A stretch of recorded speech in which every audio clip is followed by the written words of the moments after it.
Hello friends, welcome back to our channel Arnab classes में। तो आज की इस वीडियो में हम आपके लिए लेकर आए हैं सामान्य हिंदी या फिर साहित्य हिंदी, दोनों के लिए ये वेरी वेरी इंपॉर्टेंट वीडियो है। तो इस वीडियो को एंड तक जरूर देखें।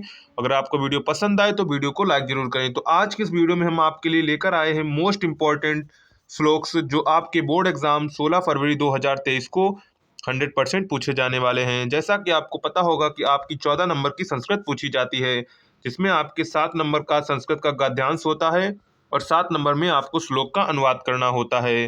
तो आज के इस वीडियो में हम आपके लिए मोस्ट इंपॉर्टेंट श्लोक लेकर आए हैं जो आपके बोर्ड एग्जाम 2023 के लिए वेरी वेरी इंपॉर्टेंट है। जितने हम श्लोक बता रहे हैं, इन्हीं श्लोक से आपका एक 100% एक श्लोक फंस जाएगा और आपके 7 नंबर पक्के हो जाएंगे। और साहित्य हिंदी में क्वेश्चन आंसर भी पूछे जाते हैं, तो हम उनके लिए क्वेश्चन आंसर भी लेकर आए हैं। तो सबसे पहले हम उनके श्लोक के अर्थ जानेंगे और इनका संदर्भ आपको कैसे लिखना है, अनुवाद कैसे करेंगे, ये सभी आज इस वीडियो में हम आपको देने वाले हैं। तो चलिए वीडियो को शुरू करते हैं। अगर आपने अभी चैनल को सब्सक्राइब नहीं किया है तो चैनल को सब्सक्राइब कर लेंगे और वीडियो पसंद आए तो वीडियो को लाइक जरूर करेंगे। तो सबसे पहले हम ये आपके किससे लिए गए हैं, सुभाषित रत्नानी पाठ से लिया गया है। किससे लिया गया है? सुभाषित रत्नानी पाठ से। इसमें आपका पहला श्लोक है, ये वेरी वेरी इंपॉर्टेंट श्लोक है। भाषासु मुख्या मधुरा दिव्या गिरवाण भारती तस् हिम मधुरम काव्यम तस्मादपि सुभाषितम। भाषासु मतलब भाषा, मुख्या मिस मुख्य, मधुरा मधुर है, दिव्य है, गिरवाण भारती यानी कि देववाणी संस्कृत। गिरवाण भारती किसे कहते हैं? संस्कृत भाषा को कहते हैं। तस्य इसका, हिम मधुरम काव्यम इसका मधुर भी मधुर काव्य भी है, तस्मादपि सुभाषितम और इसका काव्य भी सुंदर है। तो क्या होगा इसका? देखिए प्रस्तुत श्लोक क्या बनेगा। प्रस्तुत श्लोक हमारी पाठ पुस्तक संस्कृत दिग्दर्शिका के सुभाषित रत्नानी पाठ नामक पाठ से उद्धृत है। अनुवाद आपको हेडिंग डालनी है। अनुवाद में क्या लिखेंगे? अनुवाद में लिखेंगे, सभी भाषाओं में देववाणी संस्कृत सर्वाधिक प्रधान, मधुर और दिव्य है। निश्चय ही उसका काव्य साहित्य मधुर है और उससे काव्य से भी अधिक उसका मधुर उसके सुभाषित सुंदर वचन या सूक्तियाँ हैं। तो कहने का तात्पर्य यह है कि सभी भाषाओं में देववाणी जो संस्कृत भाषा है वो सर्वाधिक प्रधान, मधुर और दिव्य है। निश्चय ही उसका काव्य यानी कि साहित्य मधुर है तथा उससे भी अधिक मधुर उसकी सुभाषित यानी कि जो उसमें सुंदर वचन और सूक्तियाँ हैं वो मधुर हैं। तो ये आपके पहले श्लोक का अनुवाद हो जाता है। संदर्भ इसी प्रकार आपके सभी संदर्भ होंगे, तो आपको यही संदर्भ में लिखना है। प्रस्तुत श्लोक हमारी पाठ पुस्तक संस्कृत दिग्दर्शिका के सुभाषित रत्नानी नामक पाठ से उद्धृत है। इसके बाद नेक्स्ट श्लोक पर चलते हैं। तो श्लोक नंबर 2 है, सुखार्थिन कुतो विद्या कुतो विद्यार्थिन सुखम सुखार्थी वा त्यजेत विद्या विद्यार्थी वा त्यजेत सुखम। तो सुखार्थी मतलब सुख चाहने वाला, सुखार्थी मतलब सुख चाहने वाला, कुतो विद्या को विद्या कहाँ, कुतो विद्यार्थीन सुखम और विद्यार्थी को सुख कहाँ। सुखार्थी व त्यजेत विद्यम सुख चाहने वाले को विद्या त्याग देनी चाहिए। विद्यार्थी व त्यजेत सुगम और विद्या को सुख त्याग देना चाहिए। क्या बनेगा अनुवाद? सुखार्थिन कुतो विद्या, सुख चाहने वाले को विद्या त्याग देनी चाहिए। कुतो का मतलब होता है त्याग देनी चाहिए। कुतो विद्यार्थी सुखम और सुख विद्यार्थी को सुख त्याग देना चाहिए यहाँ पर। इसके बाद सुखार्थिन व त्यजेत विद्या, सुख चाहने वाले को विद्या त्याग देनी चाहिए। विद्यार्थी व त्यजेत सुखम और विद्यार्थी को सुख त्याग देना चाहिए। तो आपका संदर्भ जो है वो पूर्ववर्ती रहेगा, पूर्ववत यानी कि पिछली तरह रहेगा। अनुवाद, सुख चाहने वाले को सुखार्थी को विद्या कहाँ तथा विद्या चाहने वाले को विद्यार्थी को सुख कहाँ। सुख की इच्छा रखने वाले को विद्यार्थी विद्या पाने की चाह त्याग देनी चाहिए और विद्या की इच्छा रखने वाले को सुख त्याग देना चाहिए। तो ये आपका अनुवाद हो जाएगा, संदर्भ हो जाएगा और ये अनुवाद हो जाएगा। इसके बाद नेक्स्ट श्लोक है, यह आपके अभी प्री बोर्ड एग्जाम में आया था। जल बिंदु निपातेन क्रमशः पूर्ते घटा सा हेतु सर्व विद्यानम धर्मस्य चा धनस्य चा। जल बिंदु निपातेन क्रमशः, जल की एक एक बूंद क्रमशः घड़ा को भर देती है। सा हेतु यही कारण है। सर्व विद्या यानी कि विद्या, धर्म और धनस्य यानी कि धन के हेतु का कारण है। यह सभी विद्याओं, धर्म और धनस्य धन का कारण है।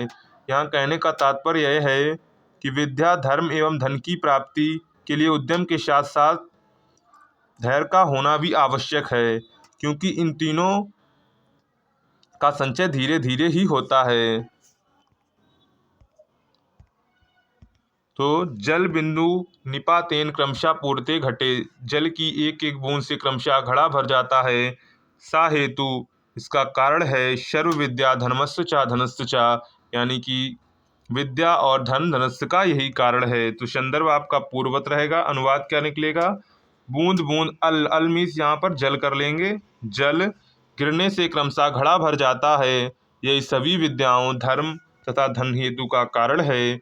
यहाँ कहने का तात्पर्य यह है कि विद्या, धर्म एवं धन की प्राप्ति के लिए उद्यम के साथ साथ धैर्य का होना भी आवश्यक है, क्योंकि इन तीनों का संचय धीरे धीरे ही होता है।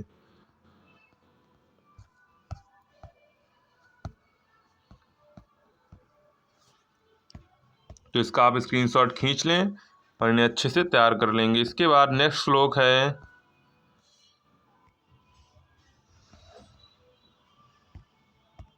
काव्यशास्त्र विनोदेन कालो गच्छति धीमताम व्यसनेन चा मूर्खाणा निद्रया कलहेन वा।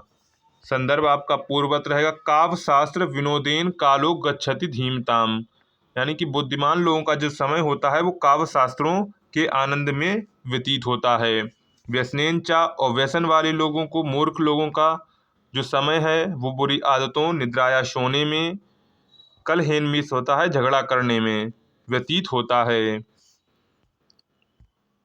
एक बार फिर से समझें। काव्य शास्त्र यानी कि काव्य, बुद्धिमान, काव्य शास्त्र विनोदेन कालो गच्छति धीमताम, धीमताम का मतलब विनोदोन कालो, बुद्धिमान लोगों का समय काव्य एवं शास्त्रों के आनंद में व्यतीत होता है। व्यसनेन चा मूर्खाणाम निद्राया कलहेन, और मूर्ख लोगों का समय व्यसन में, बुरी आदतों में, निद्राया सोने में, कलहेन में झगड़ा करने में व्यतीत होता है।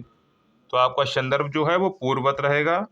बुद्धिमान, अनुवाद, बुद्धिमान लोगों का समय काव्य एवं शास्त्रों की चर्चा के आनंद में व्यतीत होता है तथा मूर्ख लोगों का समय बुरी आदतों में, सोने में एवं झगड़ा झंझट में व्यतीत होता है।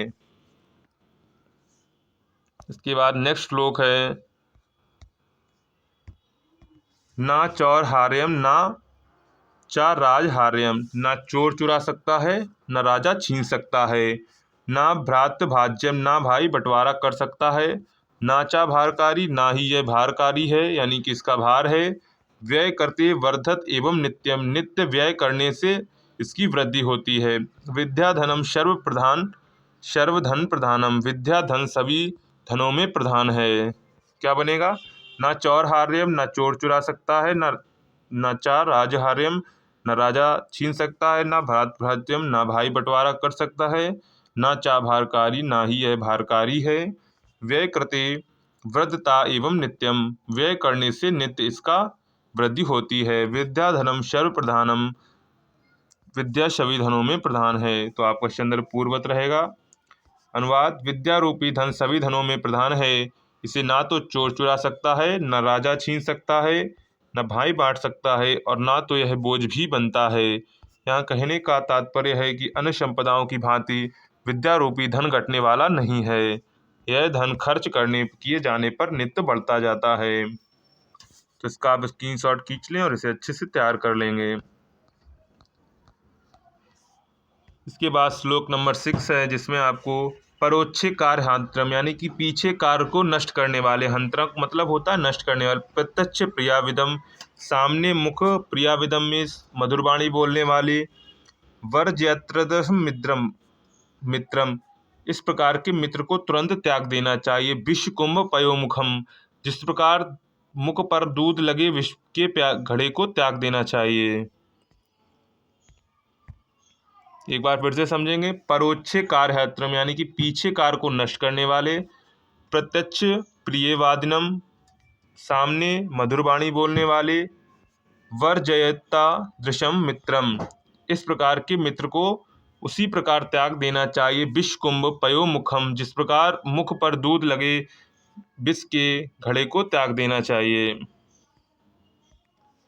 तो संदर्भ आपका पूर्ववत रहेगा। अनुवाद, पीछे कार को नष्ट करने वाले तत्सम्मुख मीठी वाणी बोलने वाले मित्र का उसी प्रकार त्याग कर देना चाहिए जिस प्रकार मुख पर दूध लगे विष से भरे घड़े को त्याग दिया जाता है। तो इसका आपका अनुवाद इस प्रकार रहेगा। इसके बाद नेक्स्ट श्लोक है, वज्रादपि कठोराणि मृदुनानि कुसुमादपि लोकोत्राणा चेतांसी को ना विज्ञातुम हरति। संदर्भ पूर्ववत। अनुवाद, असाधारण पुरुषों वज्रदापी अर्थात महापुरुषों के वज्र से भी कठोर तथा पुष्प से भी कोमल चित्त हृदय का भला कौन जान सकता है। वज्रदापी कठोर, वज्र जैसे कठोर, मृदानु कुसुमवी पुष्प जैसे मृदु, लोकोत्राणं चिंतसी कौन जान सकता है, विज्ञातुम हरति महान लोगों के या असाधारण पुरुषों के। तो ये आपका श्लोक का अनुवाद हो जाएगा। संदर्भ आपका पूर्ववत ही रहेगा जो पिछले था। इसके बाद है, निंदन्तु नीतु निपुणा यदि व स्तुवन्तु। नीति में निपुण लोग निंदा करें या स्तुति करें। लक्ष्मी समाविष्टम गच्छतु व यथेष्टम, लक्ष्मी आए या फिर चली जाए। अद्यैव व मरणमस्तु यगंतरे व, मृत्यु अभी आ जाए या युगों के बाद आए।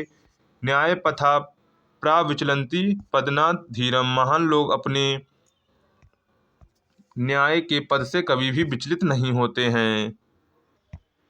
तो इसका यहाँ पर देखिए संदर्भ अनुवाद क्या है। नीति में दक्ष लोग निंदा करें या स्तुति करें, चाहे लक्ष्मी आए या स्व इच्छा से चली जाए, मृत्यु आज ही आ जाए या फिर युगों के पश्चात, धैर्यवान पुरुष न्याय पथ से थोड़ा भी विचलित नहीं होते हैं। इस प्रकार यहाँ बताया गया है कि धीरज धारण करने वाले लोग कर्म पथ पर अडिग होकर चलते रहते हैं जब तक कि उन्हें लक्ष्य की प्राप्ति ना हो जाए। एक बार इसे फिर से देखेंगे। निंदन्तु नीति निपुणा यदि वा स्तुवन्तु, नीति में निपुण लोग निंदा करें या स्तुति।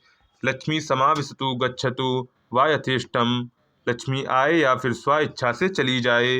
अद्यैव वा मरणमस्तु युगांतरे वा, मृत्यु आज ही आ जाए या फिर युगों के पश्चात आए। न्याय पथ प्रविचलितम पदम ना धीरा, यानी कि धैर्यवान पुरुष न्याय पथ से कभी भी विचलित नहीं होते हैं। तो इस प्रकार यहाँ बताया गया है कि धीरज धारण करने वाले लोग कर्म पथ पर अडिग होकर चलते रहते हैं जब तक कि उन्हें लक्ष्य की प्राप्ति ना हो जाए। इसके बाद जो साहित्य के हिंदी साहित्य के छात्र हैं उनके लिए प्रश्नोत्तर आते हैं। प्रश्न पत्र में संस्कृत जिसके पाठों गद्य व पद्य में 4 अति लघु उत्तरीय प्रश्न दिए जाएंगे जिनमें से आपके किन्हीं 2 को उत्तर करने होंगे। तो प्रत्येक प्रश्न के लिए 4 अंक निर्धारित हैं। पहला है, विद्या प्राप्त्यर्थम विद्यार्थी किम तेज अथवा विद्यार्थी किम तेजित। विद्या प्राप्तम विद्यार्थी सुखम तेज, यानी कि विद्या प्राप्त करने वाले विद्यार्थी को सुख त्याग देना चाहिए। इसके बाद है नेक्स्ट, धीमताम कालः कथम गच्छति। ये आप कितने सन में पूछा गया था, 15, 12, 10। धीमता काला काव्य शास्त्र विनोदेन गच्छति। इसके बाद है, मूर्खाणाम कलाम कथम गच्छति। 2018-17 12 में पूछा है, मूर्खाणाम कला व्यसनेन निद्रया कलहेन वा गच्छति।